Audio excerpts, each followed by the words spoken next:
Why is the United States still in Syria? And why are they occupying the most valuable agricultural lands and the most productive Syrian oil fields?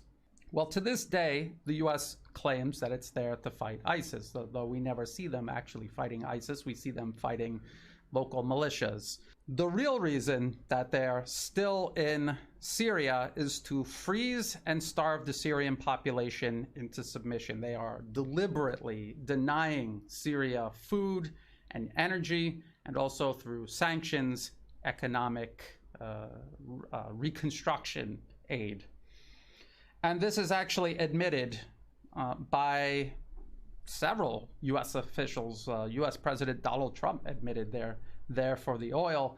But there's also a talk given by Dana Stroul. Here is her profile over at the U.S. Department of Defense. She is the Deputy Assistant Secretary of Defense for the Middle East. And she did this event with the Center for Strategic and International Studies, CSIS. It's called Syria in the Gray Zone, dated November 2019.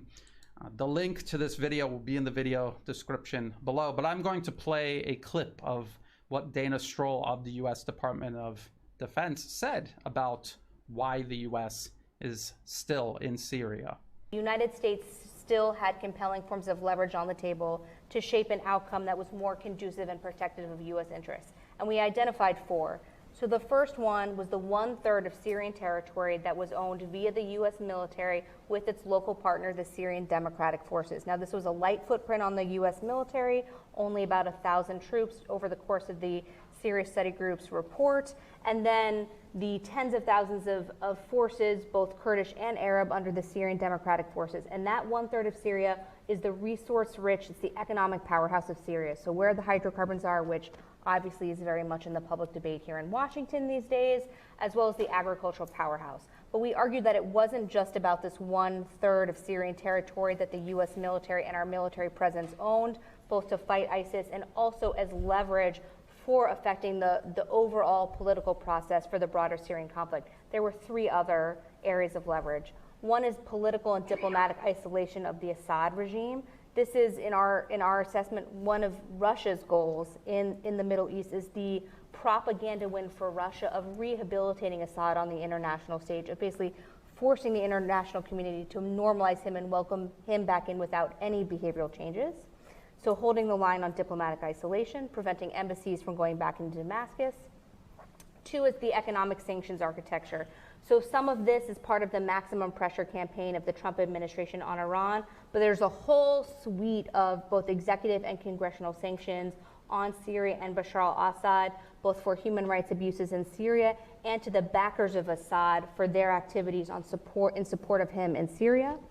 And three was reconstruction aid. So the United States remains the overall largest single donor of humanitarian aid to Syrians both inside Syria and refugees outside of Syria. And there was some stabilization assistance in the part of Syria that was liberated from ISIS and controlled via the Syrian Democratic Forces in northern eastern Syria. The rest of Syria, though, is rubble. And what the Russians want and what Assad wants is economic reconstruction. And that is something that the United States can basically hold a card on via the international financial institutions and our cooperation with the Europeans. So we argued that absent behavioral changes by the Assad regime, we should hold the line on preventing reconstruction aid and technical expertise from going back into Syria. So since the U.S. is illegally occupying eastern Syria, they never got any sort of UN mandate to be there. They were not invited by the Syrian government. And because they are admittedly there to specifically freeze and starve the Syrian population and to deny the Syrian government reconstruction aid, anyone attacking these U.S. military bases, the U.S. military presence there in East Syria, are doing so in self-defense as defined under international law. And the U.S. retaliating against these attacks is simply attempting to perpetuate its illegal occupation and the crimes against humanity this occupation is meant to facilitate.